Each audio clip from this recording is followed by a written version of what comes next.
अस्सलाम वालेकुम। एक नए वीलॉग में खुश आमदीद। मेरा नाम कामरान यूसुफ है। उम्मीद आप जहाँ भी होंगे खैरियत से होंगे। अगर अभी तक आपने मेरा चैनल सब्सक्राइब नहीं किया तो उसे ज़रूर सब्सक्राइब करें ताकि आपको लेटेस्ट अपडेट्स मिल सकें, ख़ास करके फ़ॉरेन पॉलिसी के हवाले से। पाकिस्तान ने, जैसे मैंने सुबह भी जिक्र किया था और ये इंटरनेशनल हेडलाइन भी है कि ईरान के मिसाइल हमलों के जवाब में कार्रवाई आज सुबह की और उसके नतीजे में पाकिस्तान का ये कहना है कि दहशतगर्दों के जो ठिकाने हैं उनको ईरान का जो सूबा है सिस्तान बलूचिस्तान निशाना बनाया गया है।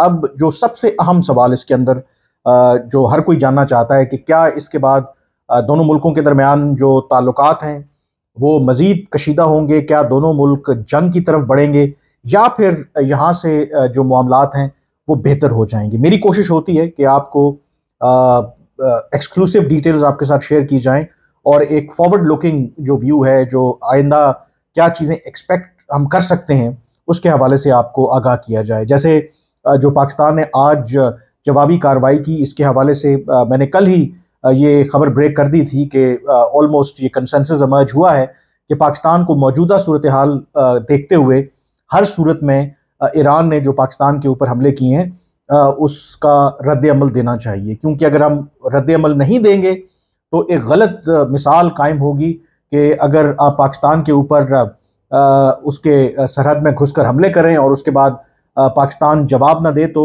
बाकी जो खित्ते के ममालिक हैं उनको भी इनकरेजमेंट मिलेगी। तो पाकिस्तान ने वो जो डिटेरेंस है वो सेट कर दिया है, यानी कि ईरान ने पाकिस्तान के ऊपर हमला किया, पाकिस्तान ने उसका जवाब दे दिया। अब जो सबसे आम सवाल है कि आगे क्या होगा। अब इसके हवाले से मेरे पास जो खबरें हैं कि पाकिस्तान ने ज़ाहिर है कि ये कार्रवाई की, उसकी वजूहात पाकिस्तान ने बयान की। ये सारा जो पाकिस्तान ने अमल किया वो मजबूरी में किया। पाकिस्तान बिल्कुल भी ईरान के साथ कशीदगी नहीं चाहता था। जो भी पाकिस्तान और ईरान के इश्यूज़ हैं उसको मुज़ाकरात के ज़रिए हल करना चाहता था। जो दफ्तर खारजा का बयान अगर आप गौर से देखें, जहाँ पर पाकिस्तान ने इसकी तस्दीक की कि यस हमने ईरान के सिस्तान बलूचिस्तान सूबे में कार्रवाई की है, लेकिन आखिर में जाके पाकिस्तान ने ये कहा है कि पाकिस्तान ईरान के अवाम को बड़ी कदर की निगाह से देखता है, उनके साथ उनका बड़ा पुराना रिश्ता है और पाकिस्तान चाहता है कि जो भी ईरान और पाकिस्तान के दरमियान मामलात हैं उनको मुज़ाकरात और डायलॉग के ज़रिए हल किया जाए। और वो रास्ता पाकिस्तान ने कहा है कि आज भी ओपन है, यानी कि पाकिस्तान ने जो गेंद है वो ईरान के कोर्ट पर फेंक दी है। अब जो सबसे इंपॉर्टेंट सवाल है कि पाकिस्तान ने तो अपना जो स्कोर है वो सेटल कर दिया, फैसला ईरान ने करना है कि क्या इन हमलों के जवाब में वो रिस्पॉन्ड करेगा। अगर वो करेगा तो यकीनी तौर पर जो टेंशन है वो मज़ीद बढ़ेगी। लेकिन जो मेरे पास मालूमात हैं वो तो यही बता रही हैं कि जो ख़तरात हैं या जो फर्दर एस्केलेशन है उसके इम्कानात कम होते जा रहे हैं। 2-3 डेवलपमेंट्स हुई हैं। इसमें जो सबसे अहम एक डेवलपमेंट है, मैं बड़ा क्लोजली ईरान के जो स्टेट मीडिया उसको फॉलो करता रहा हूँ। एक ज़रूर उन्होंने पाकिस्तान ने जो कार्रवाई की है उनकी मजम्मत की है और पाकिस्तान के जो चार्ज डी अफेयर हैं, नाज़िमुल अमूर हैं, उनको तलब किया है जैसे पाकिस्तान ने तलब किया था और अपना प्रोटेस्ट रिकॉर्ड करवाया। लेकिन जो बयान ईरान की तरफ से आया है उसकी टोन जो है वो बड़ी सॉफ्ट है, अनलाइक पाकिस्तान का जो एक स्ट्रॉन्ग रिएक्शन था। और उसमें जो सबसे सिग्निफिकेंट बात है, और डिप्लोमेसी में ऑब्वियसली कुछ चीज़ें होती हैं जो आपको ऑप्टिक्स के लिए, डोमेस्टिक ऑडियंस के लिए करनी पड़ती है, लेकिन जो उसकी जो सबसे इम्पोर्टेंट जो डेवलपमेंट है, आप कह सकते हैं कि एक एडमिशन है ईरान का कि जो पाकिस्तान ने हमले किए हैं उसमें अब तक की जो इतलात हैं कि 9 अफराद जो हैं वो हलाक हुए हैं। और ईरान ने ये एतराफ़ किया है कि वो जो 9 अफराद हैं वो ईरानियन नेशनल्स नहीं हैं, यानी कि वो पाकिस्तान ओरिजिन के नेशनल्स हैं। तो इरना जो उनकी स्टेट रन न्यूज़ एजेंसी है, एक सीनियर ईरानियन ऑफिशियल को कोट करते हुए ये कह रहे हैं कि ईरान की हुकूमत ने इसके हवाले से तहकीकात का हुक्म दिया है कि कैसे जो पाकिस्तान ओरिजिन के ये जो लोग हैं ईरान के जो इलाका है सिस्तान बलूचिस्तान वहाँ पर पाए गए और उनकी आइडेंटिटी के हवाले से भी इस वक्त कार्रवाई हो रही है। तो क्लियरली ये पाकिस्तान की आप कह सकते हैं कि उन्होंने वैलिडेट किया है कि पाकिस्तान ने जो कार्रवाई की सिस्तान और बलूचिस्तान में, ईरान के जो एसेट्स थे उनको टारगेट नहीं किया, ईरान के सिक्योरिटी फोर्सेस को निशाना नहीं बनाया। जो पाकिस्तान का दावा है कि पाकिस्तान ने जो बलूचिस्तान लिबरेशन फ्रंट और बलूचिस्तान लिबरेशन आर्मी, इनके जो दहशतगर्द हैं, इनके लोगों को ठिकाना बनाया और ईरान ने इसका एतराफ़ किया है। तो ये इटसेल्फ एक आप कह सकते हैं कि ईरान की तरफ से एतराफ़ आना, ये उनकी तरफ से भी कोशिश है और अपनी आवाम को ये बताना कि इसमें कोई भी ईरानियन नेशनल जो है वो हलाक नहीं हुआ, इसका मतलब ये है कि वो अपने डोमेस्टिक ऑडियंस को भी ये बता रहे हैं कि शायद उनको कन्विंस कर रहे हैं कि हमें पाकिस्तान के ऊपर ये हमले करने की ज़रूरत ना पड़े। तो एक तो ये बात जो आई थिंक बहुत सिग्निफिकेंट है। दूसरा, ये हम कल भी जिक्र कर रहे थे कि पाकिस्तान की जवाबी कार्रवाई से पहले चीन जो है वो एक्टिव था। चीन एक खित्ते का बड़ा मुल्क है, उसको खदशा था कि ईरान और पाकिस्तान के दरमियान अगर कशीदगी बढ़ेगी तो उसके इंटरेस्ट भी हर्ट होंगे। तो उसने तहम्मुल का मुजाहरा करने का कहा था, लेकिन पाकिस्तान ने ज़ाहिर है वो उनकी एडवाइस को मुस्तरद किया और जवाबी कार्रवाई की। अब उन्होंने ये ऑफ़र किया है कि वो पाकिस्तान और ईरान के दरमियान मीडिएशन के लिए तैयार हैं। लेकिन चीन इससे पहले कि मीडिएशन करवाता, जो एक और खबर मैं आपके साथ शेयर करने लगा हूँ और सबसे जो अहम डेवलपमेंट है कि तुर्की जो है उसकी एंट्री हुई है और वो ईरान और पाकिस्तान के दरमियान एक मफाहमत कराने के लिए उसने अपनी जो डिप्लोमेटिक एफर्ट्स हैं वो स्टार्ट कर दी हैं। तुर्की के बहुत क्लोज रिलेशनशिप हैं विद पाकिस्तान, और पाकिस्तान की जो स्टेबिलिटी है, सिक्योरिटी है, उसको वो अपनी स्टेबिलिटी एंड सिक्योरिटी समझते हैं। ईरान के साथ भी बड़े उनके अच्छे ताल्लुकात हैं। तो खबर यह है कि जो तुर्की के वज़ीर ख़ारजा हैं उन्होंने पाकिस्तान के वज़ीर ख़ारजा और ईरान के वज़ीर ख़ारजा से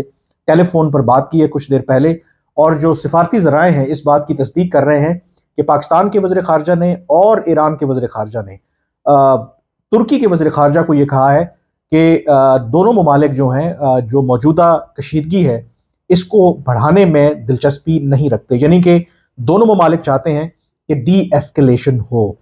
तो ये सिग्निफिकेंट डेवलपमेंट है और तुर्की कोशिश कर रहा है कि मज़ीद जो ईरान की तरफ से कोई कार्रवाई ना हो, क्योंकि पाकिस्तान जो है ऑन अ हाई अलर्ट जो आर्म्ड फोर्सेज हैं कि, और ये भी बता दिया है कि अगर ईरान की तरफ से फिर कोई कार्रवाई हुई तो पाकिस्तान जो है उसका भरपूर जवाब देगा। तो अभी तक की जो डेवलपमेंट्स हैं कि तुर्की जो है वो बिहाइंड द सीन ये एफर्ट्स कर रहा है कि इसको डी एस्केलेट किया जाए। दूसरा, दफ्तर खारजा के अंदर भी इस वक्त भरपूर कोशिश हो रही है। उसमें एक मैं आपको खबर आपके साथ शेयर करूं कि सबसे पहले दफ्तर खारजा का बयान हमने देखा कि सामने आया और उसमें कंफर्म किया कि पाकिस्तान ने ये एयर स्ट्राइक्स किए हैं, और उसके बाद फिर ISPR की तरफ से जो फर्दर ऑपरेशनल डिटेल्स थी उसकी तफसीलात शेयर की गई। लेकिन जो ISPR ने पहला अपना एक बयान ड्राफ्ट करवाया था, जाहिर है कि उसकी फॉरेन पॉलिसी की इम्प्लीकेशंस हैं, तो फॉरेन ऑफिस को भी वो ऑन बोर्ड लेते हैं। जो मेरे ज़राए ने मुझे बताया कि जो पहला ड्राफ्ट था ISPR का उसमें काफ़ी सख्त ज़ुबान इस्तेमाल की गई थी, लेकिन दफ्तर खारजा ने ISPR को ये एडवाइस किया कि क्योंकि अब हमने जवाबी कार्रवाई कर दी है तो इस तरह की लैंग्वेज इस्तेमाल करने से मामलात मज़ीद ख़राब होंगे। अब हमें डी एस्केलेशन की तरफ जाना चाहिए, कोई ऐसा पैगाम नहीं देना चाहिए जिससे मामलात मज़ीद ख़राब हो। तो ISPR ने फॉरेन ऑफिस की उस एडवाइस को माना और जो ओरिजिनल ड्राफ्ट था उसकी जो लैंग्वेज है उसको टोन डाउन किया। तो इसका क्या मतलब है कि पाकिस्तान के अंदर भी अब ये व्यू प्रिवेल कर रहा है कि हमने जो स्कोर था वो सेटल कर लिया, अब हमें डी एस्केलेशन की तरफ जाना चाहिए। तो जो इस वक्त जो हालात बता रहे हैं, जो सिफारती कोशिशें हैं, जो मेरी मुख्तलिफ ज़राए से लोगों से बात हुई तो उनका तो यही कहना है कि तमाम जो इंडिकेशंस हैं वो यही बता रही हैं कि ईरान फ़िलहाल कोई दिलचस्पी नहीं रखता कि वो फर्दर एस्केलेशन चाहे, और पाकिस्तान भी बहुत कीन है। और जो मेरी मालूमात हैं कि दोनों मुल्कों के दरमियान चैनल ऑफ कम्युनिकेशंस जो हैं वो इस्टेब्लिश भी हो गए हैं, और कोशिश की जा रही है कि एज सून एज पॉसिबल चीज़ों को कूल डाउन किया जाए। सो जो अगले 24 घंटे हैं वो अहम होंगे, इस पर नज़र रखी जाएगी। लेकिन जो अभी तक के जो सिग्नल्स आ रहे हैं उससे ये लग रहा है कि चीज़ें जो हैं वो डी एस्केलेशन की तरफ जा रही हैं। ऑल दो इंडिया के कुछ जो ट्विटर हैंडल्स हैं वो ये तासुर देने की कोशिश कर रहे हैं कि ईरान एक दफ़ा फिर जो है पाकिस्तान के ऊपर हमला करेगा। जाहिर है कि उनका ये इंटरेस्ट सर्व करता है। और इंडिया की अगर बात करें तो ये भी बड़ी इंटरेस्टिंग डेवलपमेंट है कि जब ईरान ने पाकिस्तान के ऊपर हमले किए तो उनके दफ्तर खारजा के तर्जुमान से सवाल हुआ और उनसे राय ली गई, तो उन्होंने कहा कि ये ईरान और पाकिस्तान का दो के अंदरूनी मामला है, लेकिन भारत जो है उसकी पॉलिसी बड़ी वाज़ेह है, ज़ीरो टॉलरेंस है दहशतगर्दी के हवाले से, और वो समझता है कि हर मुल्क का ये इख्तियार है कि वो अपने दिफा में कोई भी कदम उठाए। यानी कि इनडायरेक्टली उन्होंने ईरान का जो एक्शन था उसकी हिमायत की, और ये कोई हैरान कुन नहीं था। आज जब पाकिस्तान ने जवाबी कार्रवाई तो यही सवाल जब उनसे हुआ कि अब वो पाकिस्तान के इस जवाबी कार्रवाई के बारे में उनकी क्या राय है, तो जो भारतीय दफ्तर खारजा के तर्जुमान थे उनका जवाब था नो कमेंट्स। हालांकि अगर वो सेम प्रिंसिपल ईरान के लिए उन्होंने अप्लाई किया था, पाकिस्तान ने भी यही कहा कि उन्होंने जो कार्रवाई की है सेल्फ डिफेंस में की है, दहशतगर्दी के जो ठिकाने हैं उनको टारगेट करने के लिए की है, तो वो ये भी कह सकते थे कि यस, पाकिस्तान ने जो कार्रवाई की है वो अपने सेल्फ डिफेंस में की, यानी कि पाकिस्तान का भी ये इख्तियार है।